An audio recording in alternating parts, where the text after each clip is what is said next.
Hey everybody, welcome back. I had to start this off today maybe a little bit different than usual. Last count, I found out that the channel has 101 subscribers on it. I have to say, I am shocked and thrilled at the same time that there's 100 other propeller heads out there like me that like watching this stuff. Thank you all very, very much. So, what I'm working on. On the bench, I've got, two manuals now. This one is on the building of the plane. This book is strictly avionics related. There's over 700 pages of material there to go through. And it talks about everything to do with it. The cables, how they have to, where everything has to be placed, how to go about programming each component that there is. It's mind-boggling, but the book is very well laid out. They do a really good job. Of course, aircraft spruce, they may be expensive, but these people have got everything that you might need, and then some. And if I'm mentioning names of people or products, it's not that I'm getting any sort of payment or anything from them, no discounts. Everything that I have, I've purchased with my own money. They don't know me from anybody. But I endorse certain people and products because I like their products and I think you would too. The transponder, it's just a little bitty thing. That's going to get mounted underneath one of the seats. ADS-B, that is going to get mounted on the other side of the cockpit under the floor. And they're little bitty antennas for both. Antennas look the same until I get them side by side, and one of them's about 1/8 of an inch longer than the other. So I can't get those mixed up as what device they go with.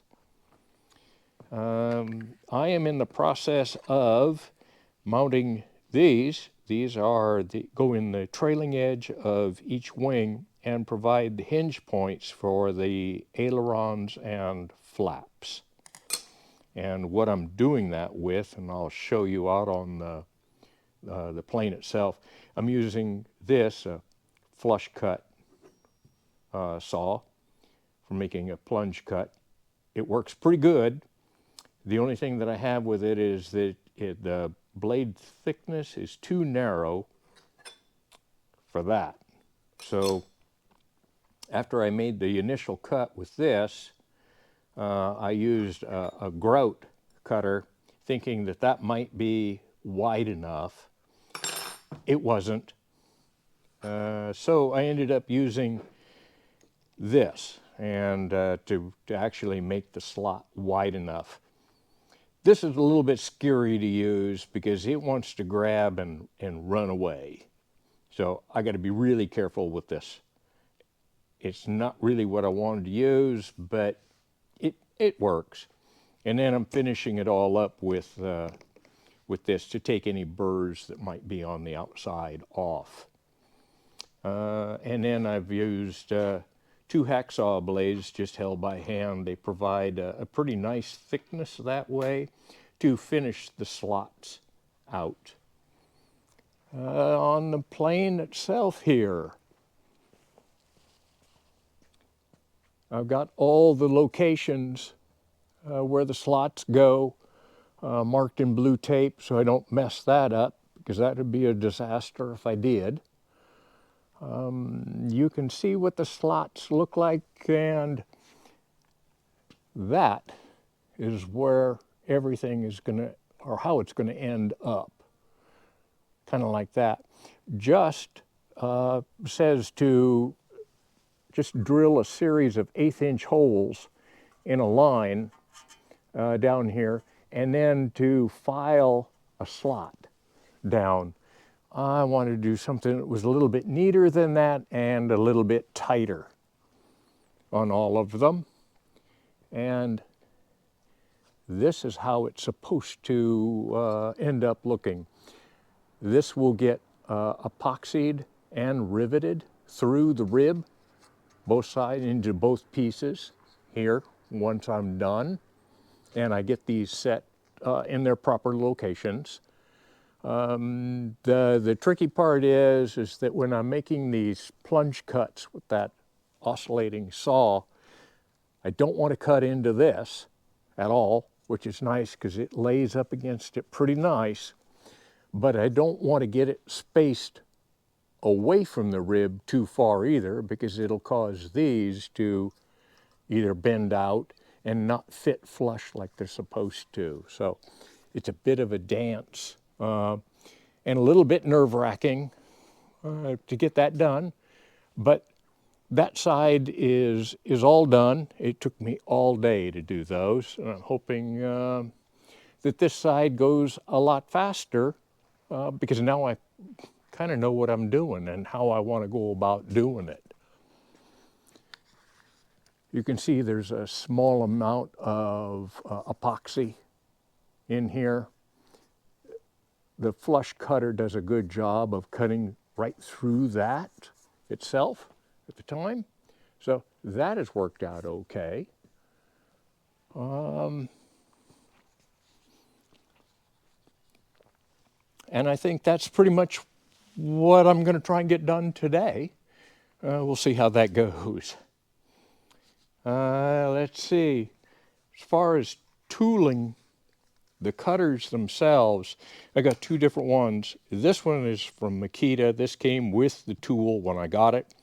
I like it for certain parts of it because the blade, since it's a little thicker than the Diablo, which you buy at Home Depot, it does not vibrate as much up and down this direction.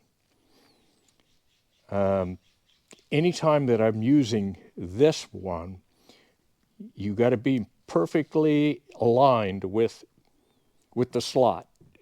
If you pull out of the slot and try and go back into the slot again, you have to make sure that you're entering straight on into the slot so that it goes into the actual slot. There was one time I tried entering the slot from this direction, and this thing, since it's vibrating also up and down enough, trying to hit that little bitty thin slot would hit here and sometimes here. It never wanted to go this way. Once I realized what was happening, entering this direction works pretty good. This one is nice though, because this surface here is actually got a slight radius to it. Makes it pretty easy to start. The Makita, while being stiffer, this surface is dead flat, and it makes it really hard to try and come straight in. Both of these blades are made for wood, not aluminum, but it's working.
Well, today was an interesting day.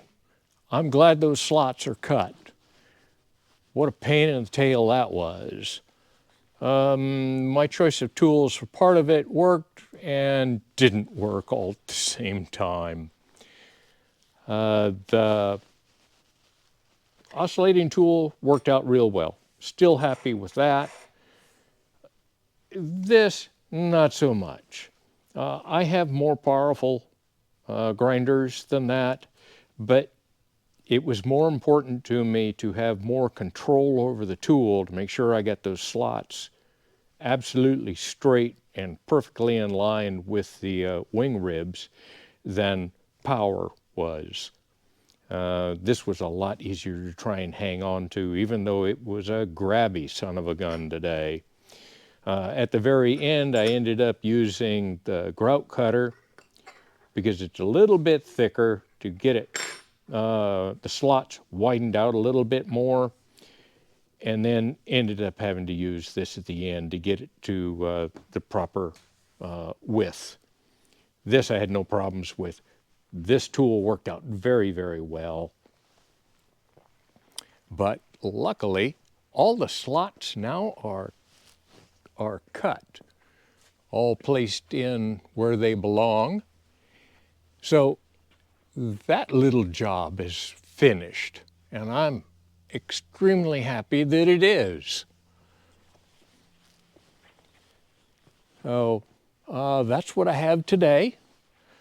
I'm not sure exactly where I'm going to head with this project going from here. Most likely going to start on the flaps and the ailerons themselves. There's some work, trailing edges that have to go on those. That's probably next. Man, working in the shop here, the other day I said that my Harbor Freight brake was working pretty well and did everything that I needed to do. Next week, probably most likely the next video, I'm going to have some improvements to that, and you'll see what those are, hopefully next video. But until then, thank you for watching. Thank you to my 101 subscribers. I'm really thrilled about that. Thanks all for watching. I hope you have a great day. See you later. Bye.